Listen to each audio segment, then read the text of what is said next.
গাড়ি, হর্ন, রিক্সার ঘন্টা, মানুষের ভিড় সবকিছু পাশে ফেলে গেটের ভেতরে ঢুকলাম। ভার্সিটির ভেতরে পরিবেশটা আগের মতোই। গেট পেরাতেই অনু আর শান্ত হাত নেড়ে ডাকলো। পেছনে তাকাতেই দেখলাম দুই বিচ্ছু। মাথাটা একবার চেপে ধরে এগিয়ে গেলাম ওদের দিকে। অনু মুখটা ফুলিয়ে চোখ কুঁচকে এমন ভাবে তাকালো আমার দিকে যেন বড় কোনো অপরাধ করে ফেলেছি আমি। আমি ভ্রু কুঁচকে তাকাতেই ও মুখ ফুলিয়ে বলল, কোথায় থাকিস তুই? আমি সামনে এগোতে এগোতে ডোন্ট কেয়ার ভাব নিয়ে বললাম, আমার বাড়িতে। সে আগের থেকেই বেশি মুখ ফুলিয়ে বলে উঠল, কালকে কতবার কল দিয়েছি বলতো? আমি চোখ পিটপিট করলাম, কতবার? উনি একদম নাটকীয় অভিমানে বলল, অনেকবার। তোর জন্য আমি আর শান্ত মরে গেছি টেনশনে। কল ধরিসনি কেন? আমি এসব নাটকীয় কথায় বিরক্ত হয়ে ভ্রু কুঁচকে বললাম, করেছিস কেন? আমি বলেছি তোদের মরতে। পাশে শান্তভাবে দাঁড়িয়ে থাকা আমার অনেক বেস্ট ফ্রেন্ড শান্ত এবার রেগে গেল। মেজাজ দেখিয়ে বলল, ওই কালকে কি কথা ছিল? বিকালে আমাদের সাথে দেখা করার কথা ছিল না তোর? সবকিছুতে তোর এমন হেয়ালি আমার পছন্দ না শুভ্রা। তোর প্রবলেম থাকলে আমাদের একটা কল তো করে দিতে পারতি। আমি মাথা নিচু করে নিলাম। শান্তই এত সহজে রেগে যাওয়ার মতো ছেলে নয়, খুব হাসি খুশি জোকার একটা ক্যারেক্টারও। সবকিছুতেই ওর ফাজলামো। শুনেছি শান্ত থাকা মানুষেরা রেগে গেলে নাকি সেই রাগ ভয়ঙ্কর হয়। তাই ওকে আর রাগালাম না। এমনিতেও দোষ তো আমারই। ওদের সাথে একটা প্ল্যান ছিল কালকে। আপুর বাড়ি থেকে এসে চিন্তায় রাগে মাথায় ব্যথা এসবের দিকে খেয়ালই দেয়নি। শান্ত শক্ত গলায় আবারও বলল, ফোন কেন ধরিসনি? আমি ঠোঁট কামড়ে বললাম, টাইম পাইনি, মাথা ধরছিল আর ফোনটা সাইলেন্ট ছিল। শান্ত পাশে হাঁটতে হাঁটতে বলল, মিথ্যা। তোর ফোন সাইলেন্টে কবে থাকে? বরং তোর ফোন তো মসজিদের মাইক। চিৎকার করে পুরো এলাকাবাসীকে জানিয়ে দেয় যে শুভ্রার ফোনে কল এসেছে। শান্তর কথা বলার ভঙ্গি দেখে আমি হেসে ফেললাম। অনুসরল গলায় বলল, তোকে কলে না পেয়েও বাধ্য হয়ে সায়ের ভাইকে কল করেছি, বলিনি তোকে? আমার মাথায় খেলো গেল কাল রাতের কথা। ভাইয়া কাল রাতে কল দিয়েছিল আমাকে, ইচ্ছা করেই ধরিনি। শান্ত নাকের পাটা ফুলিয়ে রেগে বলল, তোর ব্যবহারে তুই বারবার বুঝিয়ে দিস আমরা তোর জীবনে কতটুকু ইম্পর্টেন্ট। আমি এবার দিলাম ওর পিঠে কিল। মেয়েকে রাগ দেখিয়ে বললাম, কিছু বলছি না বলে লিমিট ক্রস করে চলে যাচ্ছিস। একটা থাপ্পড় দেওয়া ফাজিল। ও আর উত্তর দিল না, কপাল কুঁচকে সামনে হাঁটতে লাগলো। হাঁটতে হাঁটতে হঠাৎই থেমে গেলাম আমি। হঠাৎই কেমন অদ্ভুত অনুভূতি হচ্ছে। কেন যেন মনে হয়েছে কেউ গভীর দৃষ্টিতে আমাকে লক্ষ্য করছে। ধীরে ধীরে ডান দিকে চোখ খুলতেই দেখি সেই ছেলেটা। গতকালের বাড়ির সামনে রাস্তায় যে ছেলেটা আমার হয়ে কথা বলেছিল, লম্বা সিমসাম, সাদা শার্ট পরে আছে। এবার আর ভুল হয়নি, সে সত্যি আমাকে দেখছে। আমি ভ্রু কুঁচকে তাকিয়ে থাকতে ও মুখে হালকা হাসি ফুটিয়ে সরাসরি আমার দিকেই এগিয়ে এলো। অনু আর শান্ত দুজনেই দাঁড়িয়ে আছে পোকার মতো। ছেলেটা এগিয়ে এসে থামলো ঠিক আমাদের সামনে। তার মুখে যেন এক ধরনের উচ্ছ্বাস স্পষ্ট ফুটে উঠছে। বোঝাই যাচ্ছে আমাকে দেখে বেজায় খুশি হয়েছে। সে নরম খুশি ভরা কণ্ঠে বলল, হ্যালো শুভ্রা রাইট। আমার কেমন অবস্থা হচ্ছে, আমি কোনো শব্দ খুঁজে পাচ্ছি না। ছেলেটা আবার হেসে বলল, চিনতে পারছো না নিশ্চয়?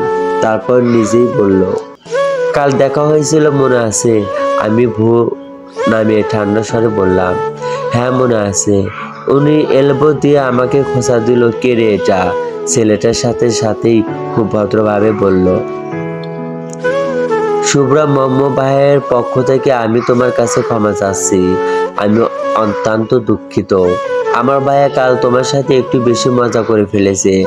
আসলে তাকে কথা শেষ করতে না দিয়েই ফোকুসকে অঝোরায় ন্যায় প্রশ্ন করলাম, মর্মকে? ছেলেটা আলতো হাসলো, ওই যে কাল যার সাথে কথা বললে, 7 বছর পর দেশে এসেছে। ভাইয়া বিদেশে কালচারে অনেকদিন ছিল। তো তাই হয়তো এই মজাটাকে সে সামান্য মনে করেছে। বুঝতে পারিনি তুমি কষ্ট পাবে। শান্ত অবাক চোখে একবার আমার দিকে একবার ছেলেটার দিকে তাকাচ্ছে। আমি নিজেও ভ্রু কুঁচকে তাকালাম, সাথে অবাকও হলাম প্রচুর। যার জন্য আপুদের বাড়িতে এত আয়োজন, এত অনুষ্ঠান, সেই ছেলের সাথে আমার রাস্তায় দেখা হয়েছে। তাতে দাঁত চেপে ধরে ভাবছি, মানুষ তাদের সন্তানদের ভালো করে পড়াশোনা করে মানুষের মতো মানুষ হওয়ার জন্য দেশের বাইরে পাঠায়, আর এরা নিজেদের সন্তানকে দেশের বাইরে পাঠিয়ে অসভ্য বেয়াদব বানিয়েছে। যে পরিমাণ অসভ্য হলে প্রথম দেখায় অপরিচিত একটি মেয়ের সাথে এত বাজেভাবে মজা করা যায়। আমি মুখ ঘুরিয়ে নিলাম।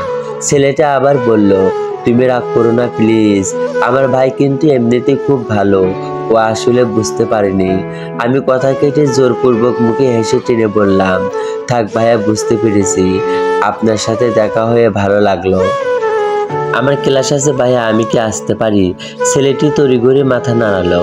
নিশ্চয়, কেন নয়, ক্লাসে যাও, আবার দেখা হবে সুযোগ বুঝে। দ্রুত কেটে পড়লাম সেখান থেকে। অনু আর শান্তও আছে পিছু পিছু, কিন্তু আমার ষষ্ঠ ইন্দ্রিয় ঠিক জানা দিচ্ছে যে সে এখনো তাকিয়ে আছে আমাদের দিকে। আমি আর পিছন ফিরে তাকালাম না, চলে এলাম সোজা ক্লাসরুমে গিয়েও মাথায় ঘুরতে লাগলো কালকের কথা। ক্লাসে কিছুতেই মনোযোগ দিতে পারলাম না। স্যার নিজের মতো পড়া বোঝাচ্ছেন, আমি সেদিকে মনোযোগ দিতে পারছি না। ভার্সিটি থেকে ফিরে বাসার গেটে ঠেলতেই প্রথমে মনে হলো আজ বাসাটা যেন একটু অস্বাভাবিকভাবে সরব। পা টেনে ভেতরে ঢুকলাম। ড্রয়িং রুমে পা রাখা মাত্রই দেখি আম্মু দৌড়ির ওপর এদিকে ওদিকে হাঁটাহাঁটি করছে। রান্নাঘর থেকে আবার দৌড়ে বেড়াচ্ছে। আমি ভ্রু কুঁচকে বললাম, এ কি আম্মু, বাসা কি হচ্ছে? আম্মু যেন আমার প্রশ্নগুলোই শুনলই না। হাতের ট্রে বাটি গ্লাস নিয়ে যাচ্ছিল পরিষ্কার করার জন্য হয়তো। কিছুটা গিয়ে আবার ফিরে এলেন, আমার দিকে তাকিয়ে বললেন, তুই এলি? আমি খুব ব্যস্ত শুভ্রা। আমার হাতে হাতে একটু হেল্প করতো। তোর চাচা চাচি সবাইকে আজ আসতে বলেছি। আমি সোফায় ব্যাগটা ছুঁড়ে রেখে নিজেও বসে পড়লাম। চাচু কাকিমা আজ কেন? উত্তর, আম্মু এমন কিছু বলবে আমি কল্পনাও করতে পারিনি। আম্মু এমন ভঙ্গিতে খবরটা দিল যেন আসমান ভেঙে আমার মাথার পড়ল। শুক্রবার দাওয়াত ছিল না ওহির শ্বশুরবাড়ির লোকদের, পরশু, কিন্তু তোর আব্বু আবার কল করে রিকোয়েস্ট করেছে তারা যেন কালই চলে আসেন। একদিন একটু সবাই আনন্দ করবে, পরের দিন না হয় ওহিকে রেখে ওরা চলে যাবে। আমি চোখ বড় করে বললাম, মানে পাগল হয়েছে তোমরা? ওরা কেন এখানে আসতে যাবে? আর আব্বুকে তুমি এমন কাজ করতে দিলে কেন আম্মু? ওরা বড় লোক মানুষ, আমাদের বাড়ি ওদের পছন্দ হবে, পরে আরো বদনাম করে যাবে। তোমার সব জিনিসে ভুল ধরবে, ছোট করে কথা বলবে, ভালো লাগবে তখন। এখনই ফোন দিয়ে না করে দাও। আম্মু ভ্রু কুঁচকে তাকিয়ে বললেন, এক থাপ্পড় দেবো ফাজিল মেয়ে। বোনের শ্বশুরবাড়ির লোকদের সম্পর্কে এসব কে বলে? আমি ভ্রু কুঁচকে নিলাম। চেনে না তো মেয়ের জামাইয়ের 14 গোষ্ঠীকে। তাই একবার মনে হলো আম্মুকে কি বলা উচিত, পরক্ষণেই মনে হলো থাক, আম্মু এমনিতেই প্রেশার হাই, এগুলো বললে মেয়ের জন্য টেনশন করে নিজে অসুস্থ হয়ে পড়বে। আমি ধীরে গলায় বললাম, ওরা আসতে রাজি হয়েছে। আম্মু গর্বের হাসি হাসলো। তোর আব্বু যেভাবে ওর শ্বশুরকে চেপে ধরেছে, রাজি না হয়ে উপায় কি ছিল? তার উপর ভালোই হলো, ওরা একদিন থেকে গেলে আমরাও বুঝতে পারবো ওরা কেমন মানুষ, কি স্বভাব। আমার মেয়েটা ওদের কাছে কতটুকু সুখী। আমার ওইটা তো খুব চাপা, মরে গেলেও পেটের কথা ওর ইচ্ছার বিরুদ্ধে কেউ বের করতে পারে না। আল্লাহ এত ধৈর্য ওকে কোথা থেকে দিয়েছে কে জানে। বলতে আম্মু ইমোশনাল হয়ে গেল। আমি ঠোঁট কামড়ে বসে রইলাম, কিছু বললাম না। ভেতরে শুধু চাপা আগুন জ্বলছে। আম্মু আবার বলতে লাগলো, এখন তোর ভাইকে কল কর, বল তোর চাষিকে নিয়ে আসতে। তোর চাচা না হয় পরে অফিস থেকে চলে আসবে, আমি একা এত কাজ করব কি করে? বাজার করতে হবে, ঘর গুছাতে হবে, রান্না সবই তো করতে হবে। আমি চুপচাপ তাকিয়ে রইলাম আম্মুর দিকে। এত হইচই, এত আয়োজন, সব সেই বাড়ির লোকদের জন্য, যাদের জন্য আমার নিজের বোনটা ঠিক মতো নিঃশ্বাস নিতে পারে না, যাদের জন্য আমাকে গতকাল রাস্তায় দাঁড় করিয়ে অপমান করা হলো। এক মুহূর্তে গলার ভেতরটা শুকিয়ে গেল, রাগে গরম হয়ে উঠল পুরো শরীর। আম্মু রান্নাঘরের দিকে দৌড়াতেই আমি সোফায় ব্যাকরেস্টে হেলে চোখ বন্ধ করলাম। চোখ বন্ধ করতে হাসি ফুটে উঠলো আমার ঠোঁটে। মনে মনে ভাবতে লাগলাম, ভালোই হলো, আয় তোরা নিজেদের বড়লোক দর্পণ নিয়ে এসে দেখ শুভ্রা কি জিনিস, পরে যা হবে দেখা যাবে। আমি ফিক করে হেসে ফেললাম। এই হাসি কারো শান্তি কেড়ে নেওয়ার হাসি। যা তোরা আমার বোনের সাথে করছিস তার থেকে বেশি আমি তোদের সাথে করব। আমাদের বাড়ির মেইন গেটের সামনে দাঁড়িয়ে আছি আমি। বিকেলে হালকা রোদটা গেটের সামনে এসে পড়ছে ঠিক আমার পায়ের কাছে। একবার সেদিকে তাকাচ্ছি, আবার রাস্তার দিকে। যে কোনো সময় আপুর শ্বশুরবাড়ির লোকেরা চলে আসবে, কিন্তু আজ আমি ওদের জন্য মোটেও অপেক্ষা করছি না। আমি অপেক্ষা করছি শান্ত আর অনুর জন্য। আমার মাথায় চলা সেই মাস্টার প্ল্যান ওদের ছাড়া অসম্ভব। কিছুক্ষণ দাঁড়িয়ে থাকার পর দূর থেকে দুটো পরিচিত ছায়া দ্রুত এগিয়ে আসতে দেখলাম। অনু আর শান্ত দুজনেই হাঁপাচ্ছে। ওরা সামনে আসতেই আমি হাতে থাকা ব্যাগটা ঠিক করে চাপা গলায় বললাম, কিরে শান্ত, ওটা এনেছিস? শান্ত এক গম্ভীর ভঙ্গিতে ব্যাগের ভেতর হাত ঢুকিয়ে একটা ছোট কালো ডিভাইস বের করলো। দেখতে ছোটবেলার খেলনা টেপ রেকর্ডার মতো। এর ভেতরে সেট করা আছে ভয়ঙ্কর কিছু সাউন্ড, কিছু নিঃশ্বাস, ধপ ধপ শব্দ আর হঠাৎ আত্মা কাঁপিয়ে দেওয়ার মতো আত্মচিৎকার। শান্ত ডিভাইসটা আমার দিকে বাড়িয়ে দিয়ে বলল, এই নে, সব রেকর্ড করা আছে এর মধ্যে। আমি একবার ডিভাইসটা উল্টো পাল্টে দেখে কথা না বাড়িয়ে রেকর্ডের সুইচ অন করলাম। হঠাৎই এত জোরে এর ভিতর থেকে সাউন্ড ভেসে এলো, আত্মরাত্মা কেঁপে উঠলো আমার। চমকে উঠলাম আমি, ভয় পেয়ে লাফিয়ে উঠলাম। এই কি ভয়ঙ্কর রে বাবা! অনু সরাসরি আমার হাত আঁকড়ে ধরলো, চল কাঁপছে ও কাপা গলায় বলল, শুভ্রা আর একবার ভাব। আমি তাকালাম ওর দিকে, কি ভাববো? এটার শব্দে যদি ওদের কারো কিছু হয়ে যায়, এটা প্রচন্ড ভয়ানক। যদি হার্ট ফেল, টাট ফেল কিছু হয়ে যায়।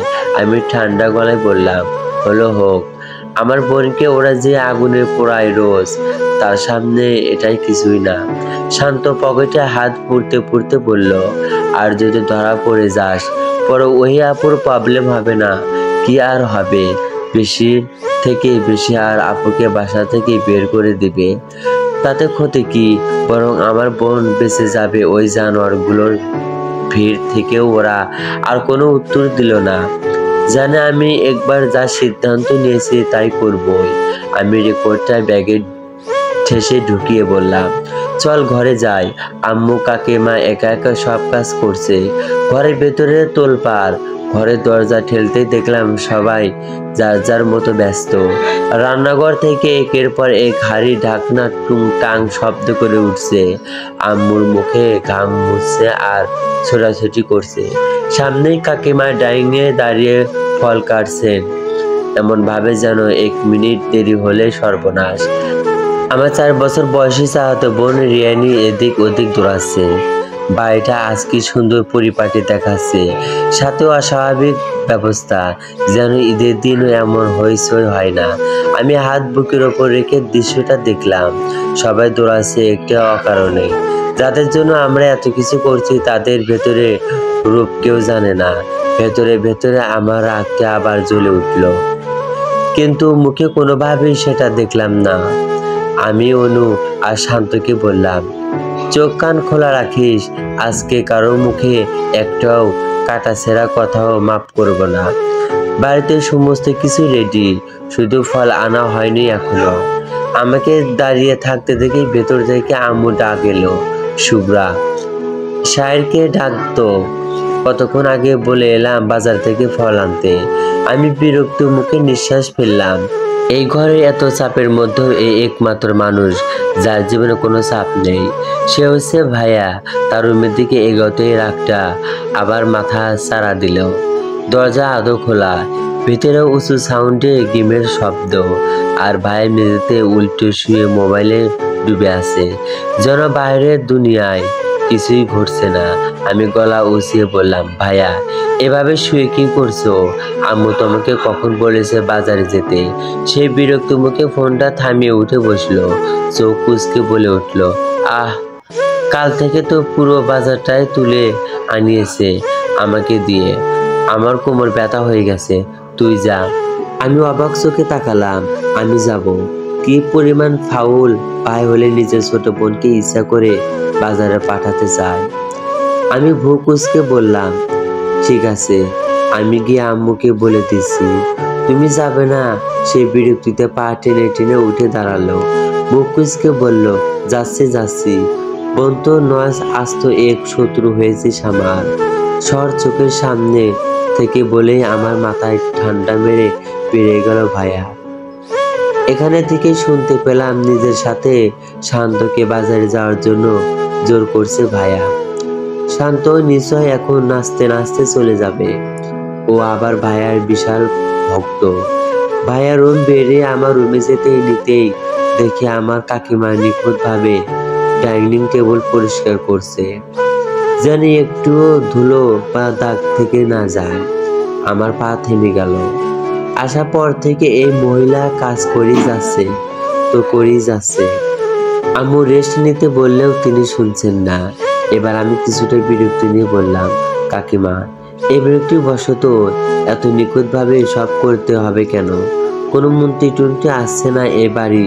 কাকিমা আমার দিকে তাকিয়ে হাসলেন। মেয়ের শ্বশুর বাড়ি থেকে মানুষ আসবে, নিখুঁত করতে হবে না। যদি সব ঠিকঠাক না থাকে পরে কি বলবে আমাদের? আমি কাঁধ উঁচু করে বললাম, কি বলবে? ওদেরকে কি তোমরা বাড়ি দেখার দাওয়াত করছো? না তো। কাকিমা আরো হেসে বললেন, তবুও করতে হয় রে পাগলি। তোর শ্বশুর বাড়ি থেকে যখন মানুষ আসবে তখনই এভাবেই সব ঠিকঠাক রাখবো। আমি এমন বাড়িতে বিয়েই করব না। যারা এসব ছোটখাটো বিষয় নিয়ে লক্ষ্য করবে, যাদের অন্তরে প্যাঁচ নেই তারা এত কিছু লক্ষ্যই করবে না। আর যাদের দোষ ধরার স্বভাব, তারা নিখুঁত জিনিস থেকে হলে দোষ খুঁজে বের করবে। বলে রুমে চলে এলাম আমি। এসব ঢং তারা করুক, আমার পোষাবে না। বিকেলের আলো ধীরে ধীরে সোনালি হয়ে আসছে। ঘড়ির টিকটিক শব্দটা আজ অস্বাভাবিক কানে বাজছে। আমাদের বাসায় আজ এক ভিন্ন রকমের উত্তেজনা, যেন সবাই নিঃশ্বাস আটকে সেই মুহূর্তটায় অপেক্ষায় আছে। আমি আর অনু বারান্দায় বসে আছি। শান্ত কিছুক্ষণ আগে এসেছে। আমি পর্দাটা একটু সরিয়ে বাইরে রাস্তায় তাকালাম। রাস্তা ফাঁকা। হঠাৎ করেই গাড়ির হর্নের শব্দ রাস্তার দিকে চোখ আটকালো আমার। আমরা তাকিয়ে আছি। কিছু মুহূর্ত পরই আমাদের গেটের সামনে একটা সাদা গাড়ি থামলো। তার পেছনে আর একটা কালো গাড়ি। আমার কপাল কুঁচকে গেল। পেছনে দাঁড়িয়ে থাকা অনু ফিস করে বলল, অভিরে, ওরাই বোধহয় এসেছে। শান্ত আমার পাশ থেকে বলল, প্রস্তুত তো? আমি একটা দৃঢ় কুটিল হাসি দিলাম। আজ না থাকলে আর কবে? গাড়ির দরজা খুললো। প্রথমে নামলো ভদ্র করে একজন লোক, বড়লোক লোকদের মতো রাজকীয় একটা ভাব। ছিলাম এটা আপুর শ্বশুর। তারপর নামলো আপুর শাশুড়ি। উনি যে শাশুড়ি হয়েছে তা অবস্থা তাকে দেখলে বোঝা যায় না, বয়স তুলনামূলক কমই মনে হয়। এরপর নামলো সেই মহিলা, মানে আপুর চাচি শাশুড়ি। এই মুখের দিকে চোখ পড়তেই বুকে চাপ পড়লো আমার। সেদিকে রাগটা আগ্নেয়গিরির মতো ফুঁসে উঠতে লাগলো। চোখ বন্ধ করে রাগ সংবরণ করছি। কিছুক্ষণ পর চোখ মেলে তাকাতেই দেখি পিছনের গাড়ির দরজা খোলা। তার মানে ওরাও বেরিয়ে গেছে। একটু সামনের দিকে উকি দিতেই 3-4 জন ছেলে মেয়ে পেছনে অবয়ন দেখতে পেলাম। আমার দৃষ্টি সজাগ হয়ে গেল। ওদের মাঝে নিশ্চয় আপু আছে। আমি চোখ সরিয়ে রুমে আসতে যাব, তখনই গাড়ি থেকে বেরিয়ে এলো সর্বশেষ জন। সাদা শার্ট, ব্ল্যাক জিন্স, বুকে ঝুলানো সানগ্লাস। এক পা এগিয়ে এদিকে তাকাতেই থেমে গেল সে। চোখে চোখ পড়ে গেল আমাদের। আমাকে দেখে এক মুহূর্ত থমকে গেল যেন।